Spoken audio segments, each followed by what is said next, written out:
큐. 오늘은 나의 도움이 어디서 올꼬라는 제목으로 말씀을 드리고자 합니다. 금주 목요일 8월 15일이 78주년 광복절입니다. 광복절은 35년간의 일제강점기 기간 동안에 일제로부터 억압받던 우리 민족이 이에서 벗어나 독립을 되찾은 날이기도 합니다. 개인이나 가정, 나아가 단체나 국가에 이르기까지 다양한 종류의 기념일이 있습니다. 개인적으로는 생일이 있을 것이고, 가정적으로는 부부의 결혼 기념일이 있을 것이고, 또 부모님의 회갑이라든지 칠순, 팔순, 구순 이런 등 귀한 날이 있을 것입니다. 회사나 단체의 경우에는 창립 기념일이 또 있습니다. 국가적으로는 달력에 빨갛게 그려진 국경일들이 있을 것입니다. 그 중에는 설이나 추석 등과 같이 전통적인 명절도 있을 것이고, 3.1절이나 현충일, 광복절 같은 국경일도 있습니다. 그리고 이미 세계적인 명절이 된 크리스마스나 또 각 나라 고유의 종교와 결합해서 쉬는 날도 있을 수 있습니다. 공통적인 것은 개인적이든 가정적이든 국가적이든 그 어떤 경우를 모론하고 이러한 기념일들은 나름의 의미를 지니고 있다는 사실입니다. 그래서 우리는 생일이면 가족과 친지들로부터 축하를 받고, 또 기일 등에는 엄숙하게 보내기도 합니다. 그런데 최근 들어 이런 기념일들의 의미가 많이 퇴색하고 이름만 남아서 화석화되어가는 그런 경향들을 우리 주변에서 많이 살펴볼 수 있습니다. 다수의 대중들에게 많은 종류의 기념일들이라고 하는 것은 그냥 형식적인 기념식을 가지고 난 다음에 단순히 힘든 일과에서 벗어나 쉬는 날의 의미를 찾아보기 어려운 것이 또 현실이기도 합니다. 이번 목요일이 광복절인데, 해방둥이라고 불리던 1945년 그 즈음에 태어나서 1950년도에 6.25를 겪었고 산업화 시대를 지나면서 나라를 재건하기 위해서 많은 고생을 하신 그 세대들이 이미 이제 80세가 가까워진 지금은 더욱더 그 의미를 찾기가 좀 어렵습니다. 이분들도 그러하더니 하물며 일제 치하에 암울하고 혹독했던 시절을 직접 겪었고, 해방이 어떤 것인가 하는 것을 몸소 체험을 했으며, 광복 이후에 혼란했던 시절을 직접 지나면서 나라를 지켜낸 우리보다 3세대 정도 앞선 그런 분들의 마음을 바로 이해한다고 하는 것은 참 어려울 겁니다. 아마도 우리는 이 시대에 존재하는 각자가 당면한 어려운 문제들을 해결하면서 살아가는 거기에만도 참 정신없이 바빠서 우리 앞의 역사와 그 의미를 챙기면서 살아간다는 것이 사실은 굉장히 어려운 시대에 우리는 살고 있습니다.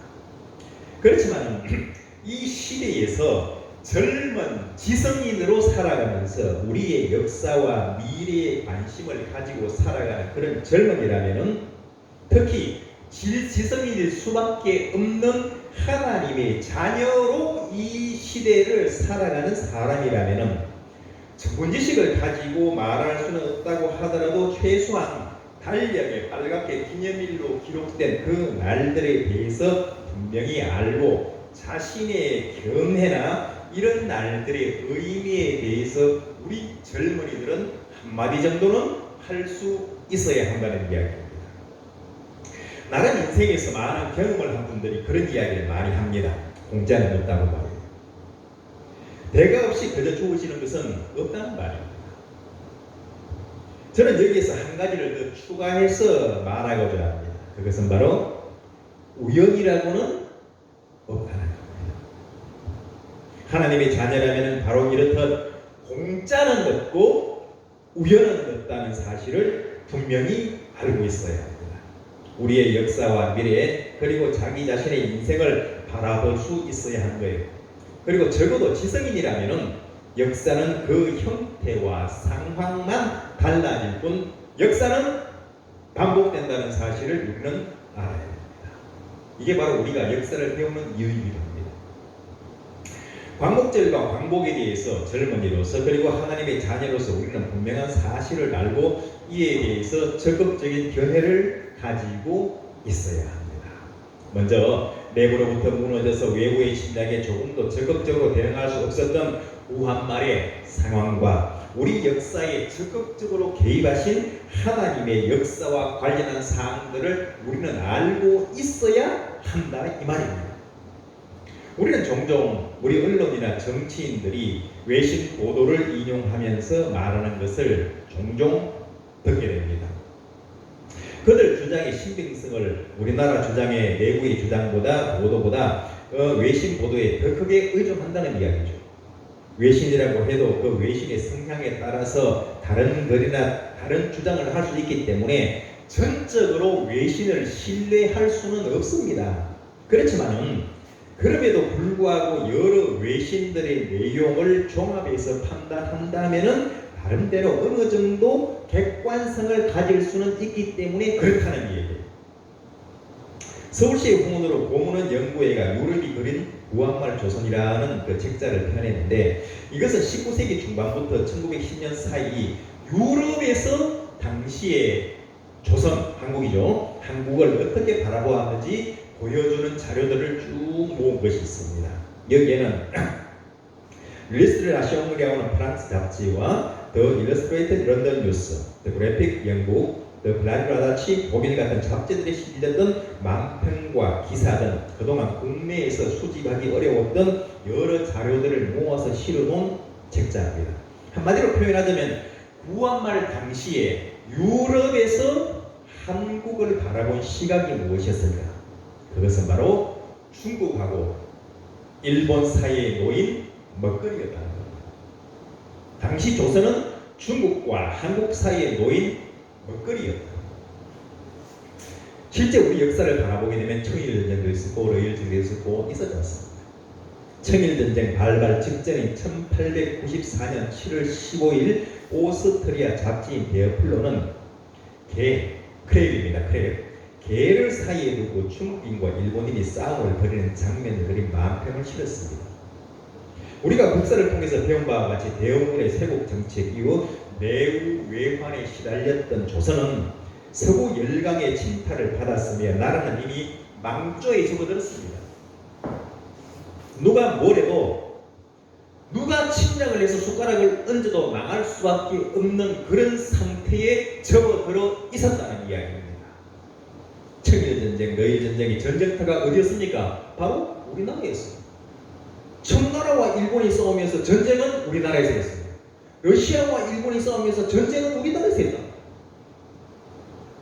그럼에도 불구하고 지도층들은 각자의 이익을 추구하면서 이리저리 줄서기에 바빴고 더불어서 당시에 우리 국민들은 무식해서 깨어있지 못했다. 우리 정 일본은 제국주의 열강들이 그들의 식민 통제 기간 동안 피식민지에 행한 그런 잔혹한 행위들을 규탄합니다. 그리고 우리 불행의 근거를 외부에 돌려서 외부를 향한 적개심을 키우려고 해요. 지금 우리나라가 그렇잖아요. 일제에 향한 일제의 만행을 규탄하고 일제를 규탄하잖아요. 우리의 경우에 우리 국민의 반일 정서를 키워서 그들의 정치적인 목적을 성취하는 데 주력하는 그런 경향이 있지만은 이것은 일제의 만행을 강조해서 정치적 목적을 달성하려는 내용일 뿐 제국주의가 팽배하던 당시 19세기의 상황을 고려한다면은 제국주의 열강은 모두가 다 대동소이했다는 이야기입니다. 누가 와도 우리나라는 그렇게 당할 수밖에 없었던 그런 상황이었단 말이에요. 그 근본적인 원인과 문제는 바로 무지몽매해서 하나님께서 미워하셨던 각종 죄악 가운데 있었던 바로 우리 자신에게 있었단 말이에요. 그렇다면 이렇듯 제국주의라고 하는 냉혹한 국제관계 가운데에서 일제의 잔혹한 지배하에 있었던 우리 민족에게 광복이 1945년 8월 15일 광복이 우연히 주어졌겠습니까? 비록 지금도 해결해야 될 문제가 많이 존재하지만 그럼에도 불구하고 일제 치하에서 우리가 광복 당시에 세계 최빈국이었어요. 문맹률이 77.8%, 문맹률이 80%에 육박했습니다. 글을 못 읽는 사람이 10중에 8명. 이런 우리나라가 산업화되어서 지금 세계 10대 경제 대국에 이르고 문맹률은 1%밖에 안 되고, 그리고 지금 현재 지식산업국가의 일원이 된 것이 그냥 됐습니까? 만일 이것이 그냥 된 것이라고 말하는 사람이 있다면 우리는 그 사람들의 뇌구조를 의심해 볼 수밖에 없습니다. 다른 의미는 그렇듯 매사의 인과관계를 잘 따져서 말하는 사람들이 유독 인과관계, 원인과 결과관계를 따지지 않고 그냥 은근슬쩍 묻어둔 채 넘어가려고 하는 그런 부분이 있으니 그게 바로 우리의 역사와 현실에 관한 그런 부분들입니다. 역사 교과서에서는 한두 줄로 적당히 사실관계만 언급하고 애써 그냥 지나가려는 그런 의도가 분명히 보이는 부분들이 바로 이 장면들입니다. 왜냐하면 우리나라의 광복과 한강의 기적이라 불리는 경이로운 발전에는 바로 하나님의 도우심과 역사하심, 일제치하에서 나라를 되찾고 공산주의로부터 나라를 지키고 가난과 굶주림에서 벗어나서 나라를 발전시키려고 피와 땀과 눈물을 흘리면서 싸웠던 신앙의 선진들과 선각자들의 눈물겨운 기도와 역할이 있었기 때문에 가능했던 것이라. 그리고 우리 역사에서 교회가 바로 그 중심에 있었습니다. 하나님께서 우리나라를 얼마나 사랑하셨고 우리나라를 통해서 이루시고자 하시는 그 원대한 뜻이 어떤 것이나 하는 것은 우리가 한국 기독교 역사를 살핌으로써 바로 알 수가 있습니다. 역사책에는 잘 기록되어 있지 않지만 1800년대 고한 말부터 시작된 한국 개화기의 역사와 대한민국의 탄생은 바로 기독교 역사와 그 맥을 같이 하고 있습니다. 하나님의 역사하심이 없었다면 현재 대한민국은 없었다는 이야기입니다. 온 우주 만물을 주관하시고 통치하시는 하나님의 역사가 아니라면 아무것도 없었던 우리나라가 어찌 당시 열강의 일원이었던, 열강에 들었던 일본으로부터 한순간에 해방될 수가 있었겠습니까? 우연히 일제가 전쟁을 벌이다가 원자탄 얻어맞고 무조건 항복함으로써 우리나라가 독립됐다고요? 세상의 어느 나라가 한순간에 봉건국가에서 자유민주주의 국가로 헌법을 바꾸고 자유민주 국가로 바뀌는 역사가 세상에 어느 나라가 있었습니까? 목회자였던 이윤영 의원의 기도함으로 시작한 나라가, 기도로 시작한 나라가 어느 나라가 있습니까? 이것도 우연입니까? 1950년 6.25 전쟁이 발발함으로 인해 가지고 바로 국제연합안보리에서 유엔군 파견이 통과되고 16개국에서 유엔군이 참전한 이런 전쟁이 인류 역사 어디에 있었나? 한강의 기적이라 불리면서 그 짧은 시간에 세계 최빈국에서 세계 10대 무역 대국으로 성장한 나라가 지구상에 어디 있나? 한국 근현대사에서 기독교는 그 시대를 이끄는 주도적인 역할을 해왔습니다. 기독교 신앙에 이끌어간 수많은 지식인이 후학을 양성하면서 민족의 각성을 일으켰고 부한말의 어지러운 나라와 일제 치하의 암울한 시기 가운데서도 이것을 극복하고 세상을 하나님의 뜻으로 바꿔 나가는데 주력을 해왔던 것입니다. 기독교인들 가운데 선각자와 애국열사와 지식인이 나올 수밖에 없는 이유가 바로 여기에 있는 거예요. 전국 각지에 흩어진 고등교육기관 가운데 기독교 선교사가 세운 학교가 많이 있지 않습니까? 세상에 교육을 통해서 예수 그리스도의 정신을 전파하는 것을 소명으로 여겼기 때문에 기독교 학교 뭡니까? 미션스쿨. 전국 각지에 흩어져 있습니다. 1884년 미국 선교사 알렌에 이어서 아펜젤러 선교사, 언더우드 선교사가 인천의 제물포 땅에 지금 처음으로 걸음을 내디디면서 한국의 기독교 역사가 출발을 합니다. 알렌 선교사는 최초의 서양식 병원인 제중원 들어봤을 겁니다. 제중원을 열었고, 이것이 바로 지금 현재 전 국민이 알고 있는 연대의과대학 세바란스 병원으로 발전한 겁니다. 제중원. 누가 시작했습니까? 알렌 선교사가 시작합니다. 이들 선교사들이 선교 활동을 시작할 당시 조선은 외세의 간섭과 서구 문물의 유입으로 기존 질서가 극심한 혼란 가운데 있었다. 이런 가운데 기존 권위와 질서, 기존 그 질서에 대항한 유일한 종교였던 기독교는 상류, 당시 조선 상류 지식인은 물론 기존 사회의 구성에서 하층민으로 신음하던 그 하층민들의 열렬한 지지를 받았던 겁니다. 그리고 선교사들이 세운 교회와 학교는 이 모든 것의 중심지 역할을 했습니다. 우리 민족을 각성시킨 기독교라는 이야기입니다. 폐쇄적인 조선 사회에서 복음을 전하고 백성을 계몽하는 일은 선교사들이 중요하게 여겼던 미션 중에 하나였습니다. 기독교적 가치관을 전파하기 위해서 배움이 따라야 하고 배움을 위해서 문맹 퇴치가 중요했다는 말입니다.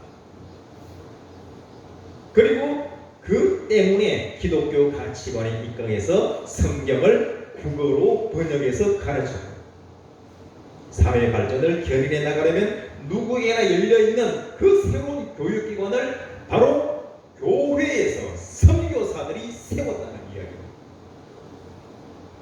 아펜젤러 선교사가 서울시 중구 정동에 배제학당을 세웠습니다. 그리고 언더우드 선교사는 정동에 고아교육시설인 경신학교를 세웠습니다.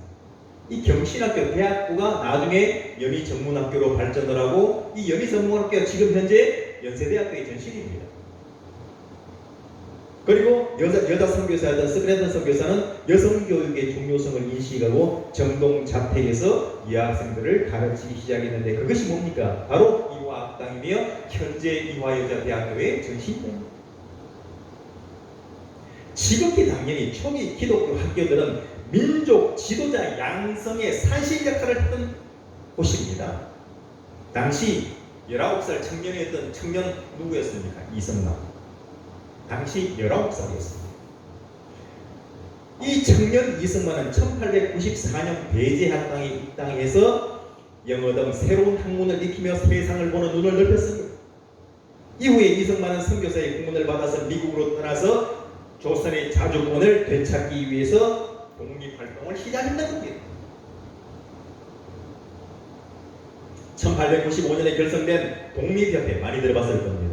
독립협회에 참여한 인물 대부분이 선교사가 세운 학교에서 교육받았던 서각자들이었습니다. 독립열기를 고취했던 독립신문도 선교사들의 도움으로 발견된 것이, 우리는 그냥 역사에서 독립신문, 독립협회 이름만 들었죠. 그 배후에는 바로 기독교와 선교사들의 역할이 존재했다는 겁니다. 이후에 조선의 계몽운동, 교육운동, 물산장려운동, 3.1운동, 여기에 이르기까지 기독교와 조선민중의 계몽, 독립운동은 뗄래야 뗄 수 없는 그런 밀접한 관계를 유지하고 있었던 겁니다. 이렇듯 선교사들이 세운 이 학교에서 새로운 문물을 접한 당대의 우리나라 지식인들은 저마다 기독교 가치관에 입각하는 학교를 전국 각지에 세우기 시작했습니다. 배제학당에서 한글 문법 연구를 시작한 주시경 선생 들어봤을 겁니다. 우리는 그냥 주시경이 한글 학회를 세워서 한글 보급에 앞장선다고 들었지만, 주시경이 어떻게 그런 사고방식을 가지게 되었느냐? 바로 배제학당에서 기독교 문화와 접하면서 한글을 알게 됩니다. 3.1운동 민족 지도자 중 33인 중 30명이 기독교 지도자였습니다. 민족 지도자 33인 3.1운동 당시. 우리는 송병희, 만해 한용운 이런 사람들 알죠? 33인 중에 30명이 기독교 신자였습니다. 그 33인 중에 한 명인 남강 이성훈 장로가 민족운동의 산실로 접하는 오산학교를 세우면서 신앙기구, 교육기구, 산업기구를 수령으로 내거든요. 우리가 잘 아는 조만식 선생, 박우세, 함석헌, 춘원 이강수 등 당대 독립운동을 이끌었던 지식인들이 바로 오산학교를 거쳤던 거예요. 도상한 장로 선생 유명하죠. 도상한 장로 선생이 세운 대성학교를 비롯해서 양정의 숲, 보성학교, 휘문의 숲, 중동학교 모두 당시 기독교 교육을 받은 선각자들에 의해서 세워진 학교들입니다. 일제히 노골적인 탄압에도 기독교 학교의 교육 열기를 막지 못했는데 이것은 바로 불의와 타협하지 않는 다른 기독교 신념이 이분들의 가슴 속에 존재하고 있었기 때문에 가능했던 것입니다. 일제히 국민운동이 고조되면서 신사참배가 전국적으로 쫙 퍼졌지만 당시 수많은 기독교 학교는 신앙에 입각해서 신사참배를 거부하고 자진 폐교를 되었습니다. 또한 기독교는 해방 후에 공교육 역할을 도맡아서 교육 보국에 매진한 종교가 바로 기독교입니다. 한국의 기독교 학교 역사에서 눈여겨볼 대목은 비단 종교인 양성을 위한 목적에 그치지 않았다는 겁니다. 유럽 같은 경우에는 대학이 어떻게 생겼습니까? 목회자 양성을 위해서 최초의 대학이 시작을 했어요. 그리고 일반 학부로 펼쳐지기까지 수백 년이 걸렸습니다. 그렇지만 우리나라의 기독교 학교는 출범할 때부터 대중 계몽적인 성격을 강하게 띠고 있었습니다. 아펜젤라가 배제학단을 설립하면서 우리는 폭력관을 양성하거나 학교의 일꾼을 양성하려는 것이 아니요, 자유의 교육을 받은 사람을 이 세상에 내보내기 위해서 이 학교를 세운다고 아펜젤라 선교사가 말합니다.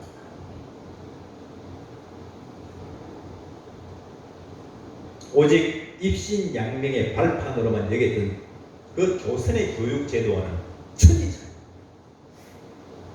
해방 후 좌우 이념 대립과 분단 등 혼란한 정세 속에서 공교육이 표류한 가운데서도 기독교 학교들은 자유민주주의 이념을 기초로 국민의 의식 수준 향상에 힘을 쏟았다는 겁니다.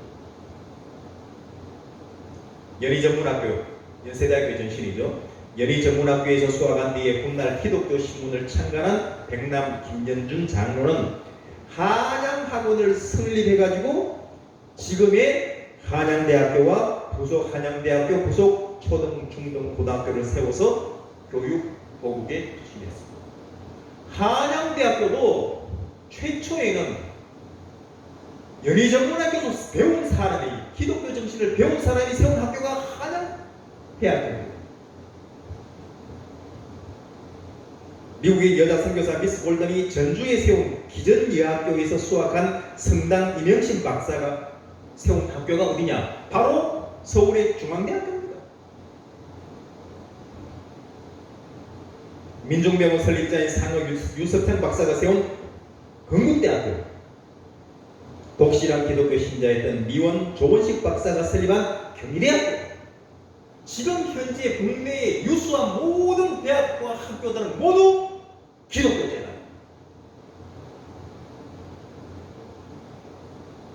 이런 인재들이 바로 훗날 우리나라가 산업화를 이루면서 국가 발전을 해나가는 과정에서 그 동력원으로 작용했던 사람들이 바로 이 교육기관을 통해서 나온 사람들입니다. 그리고 그 밑바탕에 뭐가 있었느냐? 바로 하나님께서 역사하신 기독교가 있었던 거예요. 그리고 우리는 지금 그 산업화의 열매를 따먹으면서 지금 현재 이 자리에 있는 겁니다.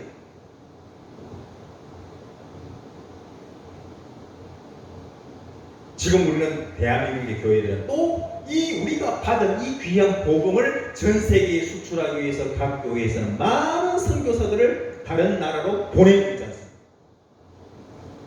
하나님은 이렇듯 당시 무지와 어둠의 세력으로 인해서 고통받던 우리 민족을 일깨워서 복음을 전해서 생명의 길로 인도하시기 위해서 우리나라에 선교사들을 보내셨습니다. 그리고 우리 민족을 기독교의 복음으로 무장시켜서 하나님을 대적하는 공산사회주의자들의 책봉에 맞서서 싸우게 하셨고 전 세계의 복음과 진정한 자유와 평화의 길을 제시하기 위해서 우리와 우리 민족을 사용하고 계신 분이 누구시냐? 하나님이십니다. 우리의 광복은 하나님의 사랑과 은혜로 하나님께서 개입하심으로 이루어진 것이 바로 우리의 광복입니다. 많은 역사책에서 광복은 우리 선조들의 피와 땀과 눈물로 이루어진 것입니다 라고 기록을 하고 있습니다. 그렇지만 이것은 엄밀한 의미에서 하나님께서 당시 올바른 성경적 가치관을 가지고 하나님의 뜻을 성취하기 위해서 노력했던 기독교인들을 통해서 이루신 것이 광복입니다. 많은 젊은이들이 그것을 몰라요. 광복은 온 인류의 역사와 인간의 생사 화복을 주장하시는 하나님의 역사가 아니면 설명이 안 되는 거예요. 우연은 없습니다. 지금 우리는 지식정보혁명 산업 시대에 접어들어서 신앙이 경원시대, 신앙을 멀리하려는 그런 시대에 살고 있어요. 신앙이 경원시대는 근본적인 이유는 지식을 가지되 올바른 지식을 가지지 못했기 때문에 그렇습니다.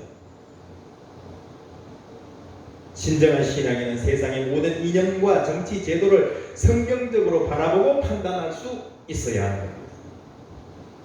성경적인 보수적 신앙을 가진 성도들은 현세보다 내세를 바라보고 이 땅에서의 가치들을 하나님의 뜻에 비추어서 상대적으로 판단할 줄 알고 올바른 하나님의 뜻이 어디에 있는가를 판단하면서 살아야 하는 것이 기독교인의 책무입니다. 진정한 기독교인은 우리 삶의 여러 국면과 세계의 모습을 바로 볼 수 있어야 됩니다. 그것이 신앙을 가진 신앙인, 신앙을 가진 지성인인 기독교 청년들의 의무란 이야기입니다. 올해 광복절에 신앙인으로서 우리가 가져야 할 진정한 광복의 의미가 어디에 있는가? 바로 이것은 그 베이스에 바로 하나님의 역사심이 존재했기 때문에 가능한 것이었다 이 말입니다. 그냥 광복이 일제의 무조건 항복으로 인해서 얻어진 것이라고 생각하면 그것만큼 바보스럽고 어리석은 생각이 없는 것입니다. 세상에 우연은 공짜는 없는 거예요.